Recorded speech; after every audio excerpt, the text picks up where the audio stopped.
پیش خدمت ہے قاسم علی شاہ کی کامیابی و کامرانی کے حصول کے لیے آفاقی اصولوں پر لکھی گئی کتاب کامیابی کا پیغام۔ بچوں کی نفسیات۔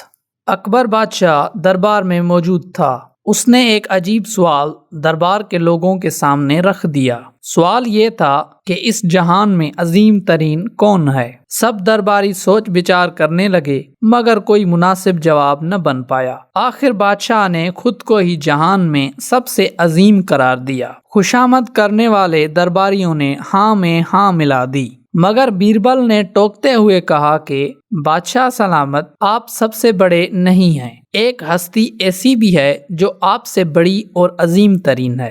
بادشاہ نے دریافت کیا، وہ کون سی ہستی ہے؟ تو بیربل بولا کہ پھر کبھی بتاؤں گا۔ کچھ دن گزرنے کے بعد بیربل ایک معصوم بچے کو اٹھا کر دربار میں لے آیا اور بادشاہ اکبر سے کہا کہ یہ بچہ آپ سے بھی بڑی ہستی ہے۔ بادشاہ نے کہا، یہ معصوم مجھ سے بڑی ہستی کیسے ہو سکتا ہے؟ بیربل نے بچے کو بادشاہ کی گود میں بٹھاتے ہوئے کہا، آج میں یہ ثابت کر دوں گا۔ بچہ بادشاہ کے مقام و مرتبے سے نا آشنا تھا۔ اس نے معصومیت میں پہلے بادشاہ کی مونچھیں کھینچنا شروع کی، پھر کپڑے خراب کر دیے، لیکن بادشاہ اس کی حرکتوں سے خوش ہوتا رہا۔ ایک دم بچے نے اکبر بادشاہ کا تاج اتار کر زمین پر دے مارا۔ بیربل نے فوراً کہا، عالی جا، بچے کو سخت ترین سزا ملنی چاہیے، مگر اکبر بادشاہ نے کہا، نہیں بیربل، یہ بچہ ہے اور اس کی اس معصومانہ حرکت پر اسے سزا کیسے دے سکتے ہیں؟ بیربل نے مناسب موقع جانا اور فوراً کہا، یہی تو میں نے کہا تھا کہ بادشاہ سلامت، آپ سے بھی ایک عظیم ترین ہستی معصوم بچہ ہے، جو آپ کا تاج بھی اتارے تو آپ برا محسوس نہیں کرتے۔ بادشاہ نے بیربل کے نقطۂ نظر سے دلی طور پر اتفاق کیا۔ ہمیں اپنی بات اور جذبات کو دوسروں تک مؤثر طریقے سے پہنچانے کے لیے ان کی ذہنی سطح کو دیکھنا پڑتا ہے۔ یہی وجہ ہے کہ بچے کے ساتھ بچہ بننا پڑتا ہے۔ بڑے بڑے دانا اور صاحب فہم اپنے بچے کے سامنے نئے نئے الفاظ کی ڈکشنری کھول کر بیٹھتے ہیں۔ اسی وجہ سے کہا جاتا ہے کہ بچوں کو جھڑکنا آسان ہے مگر انہیں سمجھانا بہت مشکل ہے۔ نفسیات کے اصولوں کے مطابق بچوں کو صرف نصیحتیں کرنے سے ان کے اندر کوئی خاص خوبی پیدا نہیں کی جا سکتی، بلکہ وہ خوبی جو آپ بچے میں پیدا کرنا چاہتے ہیں وہ آپ خود عملی طور پر اسے کر کے دکھائیں۔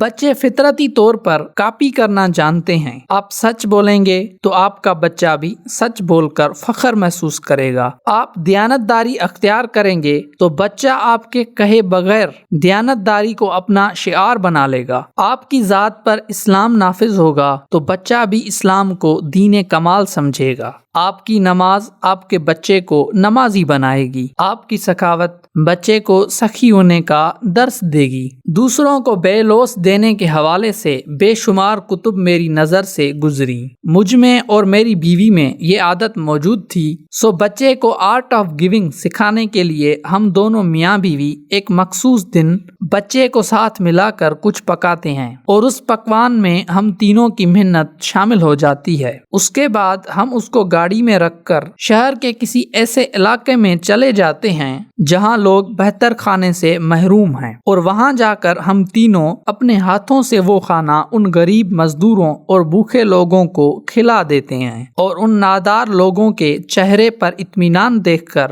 اپنے دل میں خوشی کی انتہا محسوس کرتے ہیں۔ تمام بچے ایک ہی فطرت پر پیدا ہوتے ہیں۔ دنیا میں آنے والے بچے کا نہ تو کوئی مذہب ہے،